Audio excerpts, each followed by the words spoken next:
కూటమి ప్రభుత్వం అధికారంలోకి వచ్చిన తర్వాత గౌరవ ముఖ్యమంత్రి నారా చంద్రబాబు నాయుడు గారి ఆదేశాల మేరకు ప్రజాప్రతినిధులు ప్రజలకు దగ్గరగా ఉండాలా, ప్రజా సమస్యల పరిష్కారం కోసం పనిచేయాలని చెప్పేసి ఏర్పాటు చేసినటువంటి ప్రజా దర్బారు కార్యక్రమం వారం మన నియోజకవర్గంలో ఏదో గ్రామంలో కానీ ఏదో వార్డులో కానీ జరిపేటువంటి కార్యక్రమంలో భాగంగా ఈ రోజున సోమయాజులపల్లి గ్రామంలో నిర్వహిస్తున్నటువంటి ప్రజా దర్బారు కార్యక్రమానికి అధ్యక్షత వహించినటువంటి స్థానిక తహసీల్దార్ గారికి, అదేవిధంగా వేదిక మీద ఉన్నటువంటి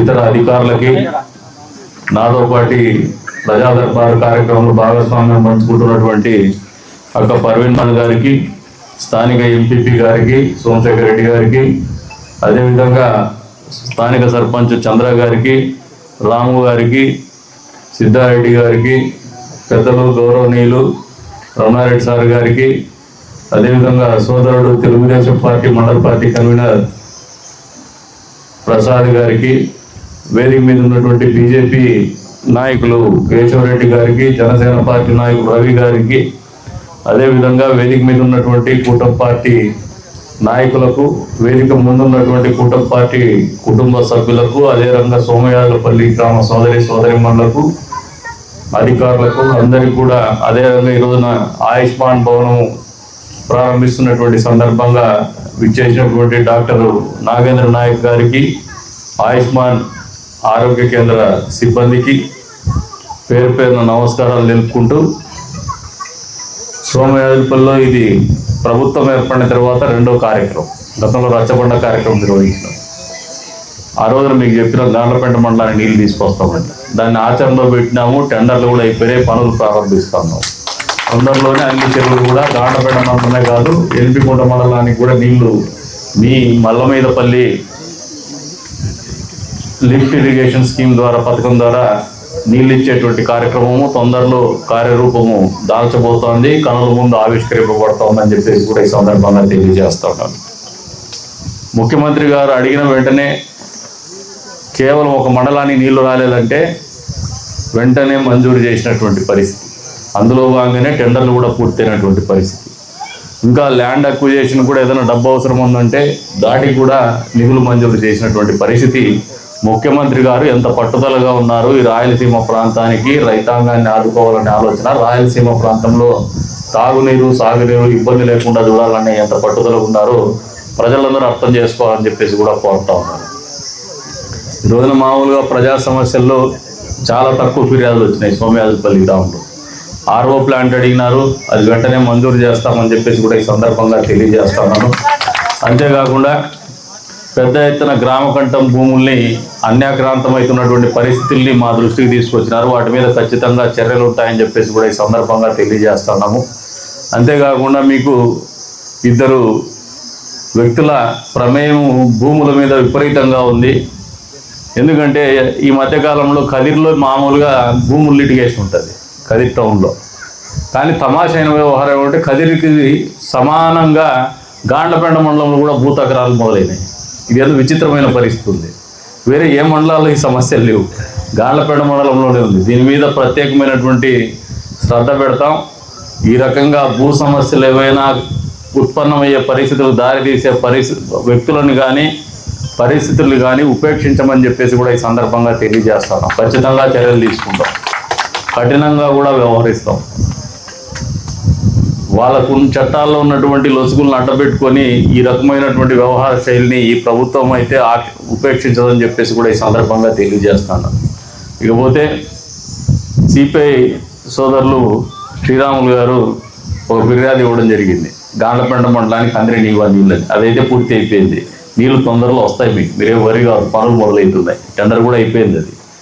ఇక రెండవది, కరువు మండలంగా ప్రకటించిన తర్వాత ఇంతవరకు కూడా రుణాలు మాఫీ చేయలేదని చెప్పేసి మా దృష్టికి తీసుకొచ్చినారు. కలెక్టర్ గారి దృష్టికి తీసుకుపోయి దాని మీద ఖచ్చితంగా చర్యలు తీసుకునే విధంగానే ఆలోచన చేస్తామని చెప్పేసి కూడా ఈ సందర్భంగా తెలియజేస్తా ఉన్నాం. ఇక తాగునీటి సమస్య, రక్కమాను, గాజులపల్లి తాండా, వీటిలో తాగునీటి సమస్య ఉందని చెప్పినారు. నాకు తెలిసి రెండు చోట్ల కూడా సమస్యను పరిష్కారం చేసినాం. నీళ్ళు పడినాయా? 3 బోర్లు నీళ్ళు వస్తున్నాయి, పై అన్నీ ఉన్నాయి, సరిపోయించబడి సరిగా ఇళ్ళలో సంపులకు ప్రాంతాల్లో కూడా మన పైపులు తక్కువ ఉంటాయి, నీళ్ళు వస్తున్నాయి. మరి శ్రీరాములన్న జనాలు లేకపోకుండా మామూలు షామియాన కిందే కూర్చున్నట్టున్నాడు. గాజులపల్లిలో కూడా తింటున్నాం, 5 పైపులు తింటున్నాం. నీళ్ళ మీద తాగునీటి మీద మేము ప్రత్యేకంగానే చొరవ తీసుకొని సంబంధిత అధికారులతో ఎండాకాలం కంటే ముందే సమీక్షా సమావేశం పెట్టుకొని ఎక్కడ తాగునీటి సమస్య ఉత్పన్నమైనా కూడా పరిష్కారము యుద్ధ ప్రాతిపదిక మీద చేయాలనే ఆలోచనతోనే ముందుకు పోతున్నాం అనేది వాస్తవం అని చెప్పే సందర్భంగా తెలియజేస్తున్నాం. కమ్యూనిస్టులు ఎప్పుడు కూడా ప్రశ్నించేటువంటి తత్వం ఉండాలి, కానీ కమ్యూనిస్టులకు కూడా అవకాశం లేకుండా పనిచేసేటువంటి ప్రభుత్వం ఈ కూటమి ప్రభుత్వం అని చెప్పి కూడా ఈ సందర్భంగా తెలియజేస్తాను. మీరు కంప్లైంట్ ఇచ్చే కంటే ముందే మేము సమస్య పరిష్కారం చేస్తున్నాం. డిజిటల్ యుగంలోకి వచ్చేసినాం. మీరు ఫిర్యాదు పేపర్ మీద కాకుండా వాట్సాప్లో పెట్టినా కూడా స్పందించి పనులు చేస్తున్నాం అనేది వాస్తవం మీకు ఈ సందర్భంగా తెలియజేస్తున్నాం. ఎవరైనా కూడా మున్సిపాలిటీలో కావచ్చు, గ్రామాల్లో కావచ్చు, తాగునీళ్ళు సమస్య ఉందని చెప్పినా, లేదంటే పొద్దున కూడా న్యూస్ పేపర్ చూసి దాంట్లో ఏదైనా ఆర్టికల్ చూసుకొని నెగిటివ్ న్యూస్ సమస్యలు ఏదైనా మా దృష్టికి ఈనాడు పేపర్లోనో ఇంకో పేపర్లోనో ఎక్కడైనా కూడా నిజమైనటువంటి నికార్సైనటువంటి సమాచారం ఇచ్చి ప్రజా సమస్యలు ఏదైనా ప్రస్తావిస్తే వాటిని ప్రతిరోజు నోట్ చేసుకొని మరీ పరిష్కారం చేస్తామన్నాం అనేది వాస్తవం మీకు అందరికీ కూడా తెలియజేస్తున్నాం. అంతేకాకుండా ఇప్పుడు కటార్పల్లి క్రాస్లో నరసింహస్వామి ద్వారం ఉంది. అక్కడ శ్మశానాన్ని కొద్దిగా ఇబ్బందికరమైన పరిస్థితి ఉంటే అది తహసీల్దార్ గారికి వాళ్ళకు మన స్థానిక నాయకులకు చెప్పేసి పరిష్కారం చేయమని చెప్పి కోరితే ఈరోజున గజ్జలపగారిపల్లి నుంచి మన కృష్ణారెడ్డి గారు ముందుకు వచ్చి 1 ఎకరా 82 సెంట్లు 89 సెంట్ల స్థలాన్ని అప్పగించినందుకు వారికి నియోజకవర్గ ప్రజలందరి తరఫున మనస్ఫూర్తిగా శిరస్సు వంచి నమస్కారం చేస్తూ ధన్యవాదాలు చేస్తాను. ఎమోషన్స్తో ముడిపడిండే ప్రక్రియలు ఇవి. కొంతమంది దీనిని కూడా రాజకీయాలకు వాడుకోవాలని చూస్తారు. దౌర్భాగ్యకరమైన విషయం ఇది. ఊరు ప్రశాంతంగా ఉంటే ఓట్లు వేసేవాళ్ళు ఉంటారు. మామూలుగా కొంతమంది ఇప్పుడు సోషల్ మీడియా వచ్చిన తర్వాత నా ఇన్ని వ్యూయర్స్ అనుకుంటాడు. వ్యూయర్స్ అంతా ఓటర్స్ గారు. వ్యూయర్స్ వేరు, ఓటర్స్ వేరు. అట్లే ఎమోషనల్గా మనం రేకప్ చేసి వాళ్ళని రెచ్చగొట్టి తద్వారా రాజకీయ లబ్ధి పొందామంటే ఖచ్చితంగా అది తిరుగుబాణంగా తయారవుతుంది. వాళ్ళకే బూమరాంగ్ అవుతుంది. వాళ్ళే దానికి సమాధానం చెప్పాల్సిన పరిస్థితులు కల్పించబడతాయి. మేము నమ్మిండే సిద్ధాంతం ప్రజలకు మంచి చేసి ఓట్లు అడగాలనే ఆలోచన. ఓట్లు కేవలం ఎన్నికల సమయంలోనే అడగల్లా, ఎన్నికల సమయంలోనే మనం చేసిన మంచిని చెప్పాలా, తద్వారా ఓట్లు రాబట్టుకోవాలనే ఆలోచనతో ఉన్నాం. కానీ ప్రజా జీవితాల్లో అశాంతిని రేకెత్తించల్లా, లేదంటే భావోద్వేగాలు రెచ్చగొట్టల్లా, కులాల మతాలకు మధ్యన చిచ్చు పెట్టాలనే ఆలోచన మా మధ్యలో అయితే, మా మనసులో అయితే లేదు. ఈ ప్రభుత్వం ఆలోచన విధానం కానీ పనిచేసే విధానం కానీ మాది కాదని, ఈ రకమైనటువంటి ధోరణి కాదని స్పష్టంగా చెప్తాను. ఇక మామూలుగా ఎండాకాలంలో తాగునీటి సమస్య ఖచ్చితంగా ఉత్పన్నమవుతుంది అన్ని చోట్ల, అన్ని ప్రాంతాల్లో కూడా. నాకు తెలిసి దాదాపు ఇబ్బందికరమైన పరిస్థితులను కూడా సమర్థవంతంగా ఎదుర్కొంటున్నాం మేము అనేది ఒక నమ్మకం ఉంది. ఇంకా ప్రజలకు ఏదైనా కష్టం వచ్చినా కూడా ఏ రకంగా అయినా కూడా దానికోసం పనిచేస్తామని మరొకసారి మీ అందరికీ కూడా సవినయంగా తెలియజేస్తా ఉన్నాను. అంతేకాకుండా వచ్చినటువంటి రిప్రజెంటేషన్లో ఒకరు బెడ్ మీద ఉన్నటువంటి పేషెంట్ అని చెప్తున్నారు. వాళ్ళను కూడా లాటిట్యూడ్ తీసుకున్న నోట్లో వాళ్ళ పరిస్థితి ఎందుకు చూసి ఫోటో తీసుకొని మామూలుగా ఇప్పటి వరకు ఇన్ఛార్జ్ మంత్రికి కొన్ని పెన్షన్స్ ఇచ్చేటువంటి కార్యక్రమం ఉంది, కానీ గైడ్లైన్స్ రాలేదు. కానీ ఒక ప్రాసెస్ అయితే మొదలు పెట్టున్నాము, పార్టీ ఆఫీస్కి పంపిస్తున్నాము. వాళ్ళు దాన్ని పరిష్కారం చేసి పెన్షన్లు మంజూరు చేసే ప్రక్రియ సమర్థవంతంగా చేస్తున్నారు. అందులో భాగంగానే ఈ పెన్షన్ కూడా కన్సిడర్ చేసి పంపిస్తామని చెప్పేసి కూడా ఈ సందర్భంగా తెలియజేస్తున్నాను. ఇక భూ సమస్యల మీద 1 కుటుంబ సభ్యులు వాదించుకునేకి ఇది వేదిక కాదు, ఇది ప్రజా సమస్యల పరిష్కార వేదిక. కాబట్టి వాళ్ళకు కూడా చెప్తాను, మీరు ఏదన్నా సమస్య ఉంటే మేము మాట్లాడతాం, అది నా దగ్గర మాట్లాడండి. మీ కుటుంబం మా కుటుంబం, అది పార్టీ కుటుంబం. అంతేగాని మీరు బజారుకి ఎక్కి మీ పరువు పోగొట్టుకోవద్దండి, పార్టీ పరువు కూడా పోగొట్టొద్దని చెప్పేసి మీకు తెలియజేస్తాను. మీరు మళ్ళీ నేను పిలిపించుకుంటాను, కూర్చోండి. ఇక అధికారులకు కూడా ఒకటే చెప్తున్నాను, ఇది మంచి మండలం, మాకు ఎప్పుడు కూడా మంచి మెజార్టీ ఇచ్చినటువంటి మండలం. మరింత సమర్థవంతంగా నాయకులకు పనిచేసి పెట్టమని చెప్పేసి అధికారులను కూడా కోరుతా ఉన్నాం. ఫిర్యాదులు తక్కువ వచ్చినాయంటే కొద్ది వరకు సంతోషపడతాము, కొద్ది వరకు బాధపడతాను. అంటే నిజంగా ప్రజలకు సమస్యలే లేవా, లేదంటే ప్రజల సమస్యలు చెప్పుకోవడానికి కూడా రావడం లేదా అనేది ఒకటి ఆలోచన చేసుకోవాలి. రెండింటి ఈరోజు సాయంత్రానికి వస్తుంది ఇన్ఫర్మేషన్, అది కూడా తెప్పించుకుంటాం మేము. ప్రజా సమస్యలు అర్జీలు ఏమి ఇస్తున్నాము కానీ పరిష్కారం కాలేదు. తక్కువ అర్జీలు ఉన్నాయిలే. ఎమ్మెల్యే గారు ఏం చెప్పిపోతున్నారు, అధికారులు మాత్రం పని చేయాలి. ఏమేం పని చేయలేదు నోటికి చెప్తున్నాను. ఏమేం నువ్వు కూర్చోదు, ప్రజల అర్జీలు వచ్చేవి కూడా నువ్వు ఏమేం పనులు చెప్పినావు, ఏమేం కాలేదు. భూ పరిష్కారం కానీ ఇప్పుడు అసైన్మెంట్ కమిటీ ఉంది మా పంచాయతీలోనే, కావడం లే. అసైన్మెంట్ నువ్వు సర్పంచ్కు చేసినావు. నువ్వే మూర్ఖంగా మాట్లాడితే సామాన్య ప్రజలతో ఒక నిమిషం విను, సామాన్య ప్రజల దృష్టిలో చులకనైతావు. ప్రభుత్వాలు అసైన్మెంట్ కమిటీ మన ప్రభుత్వంలోనే గతంలో జరిగింది. గడిచిన ప్రభుత్వంలో అసైన్మెంట్ కమిటీ జరగల, అవి అట్లే పెండింగ్ ఉన్నాయి. అసైన్మెంట్ కమిటీ నిర్వహించడానికి కూడా రీసర్వే ఒకటి జరుగుతుంది, వెబ్ల్యాండ్ జరుగుతుంది.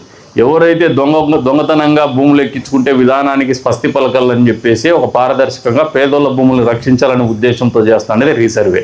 అది అయ్యేది అంతవరకు ఓపిక లేకుండా మీరు ఊరికే దాన్ని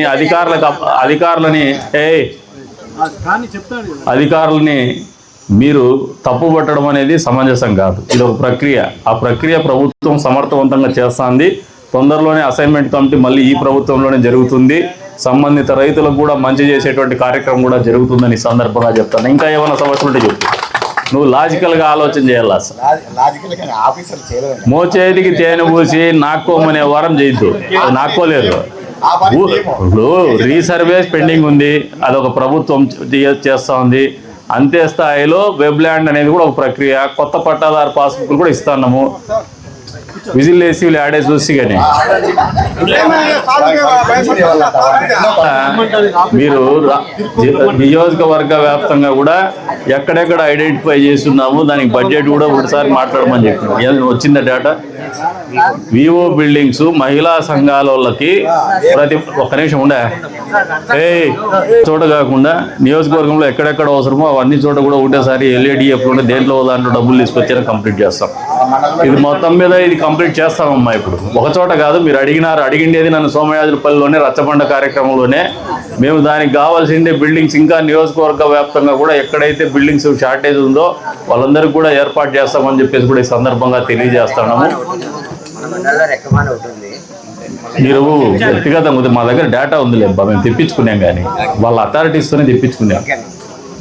ఇకపోతే ఈ ప్రభుత్వం ప్రజా సమస్యల కోసం పనిచేయాలనే ఆలోచనతోనే ఉన్నాం. ఇందాక పిల్లలు అక్కడ నిలబడిన పిల్లలు అడిగినారు, ఏది ఎక్కడ చదువుతున్నారంటే కేరళ మోడల్ స్కూల్ అంటున్నారు. ఎంఈఓ గారు ఉన్నారు ఇక్కడ. మీకు ఇప్పుడు ఒక టాస్క్ ఇచ్చున్నారు. పిల్లలకు ఒకటే చెప్తున్నా, ప్రభుత్వ స్కూళ్ళలో చదువుకోండి. ప్రభుత్వ స్కూల్లో చదువుకుంటేనే బాగా విద్య బోధిస్తున్నారు. ప్రైవేట్ స్కూళ్ళకు పోయేసి మీ తల్లిదండ్రులకు కూడా భారం పెట్టద్దండి. అక్కడికంటే మెరుగైనటువంటి విద్యని విద్యాశాఖ మంత్రి నారా లోకేష్ గారు ప్రభుత్వ స్కూళ్ళలో అందజేస్తూ ఉన్నారు. మంచి యూనిఫామ్ ఇస్తున్నారు, మంచి ఫుడ్ పెడుతున్నారు, మీకు అన్ని రకాల సౌకర్యాలు కల్పిస్తున్నారు. కాబట్టి పిల్లలు కూడా ప్రత్యేకించి సోమయాజులపల్లి గ్రామ సోదరులు అందరికీ కూడా చెప్తున్నాను, ప్రభుత్వ స్కూళ్ళలోకి మీ పిల్లల్ని విద్యాభ్యాసం కోసం పంపించమని చెప్పేసి కూడా కోరుతా ఉన్నాము. తద్వారా నాణ్యమైనటువంటి విద్యని ఉచితంగా పొందమని చెప్పేసి కూడా కోరుతా ఉన్నాము. ఈ రోజున ఈ ప్రజా దర్బారు కార్యక్రమంలో ఇచ్చినటువంటి సమస్యల పరిష్కారంలో నాయకులకు కూడా ఒక ఆలోచన ఉండాలి.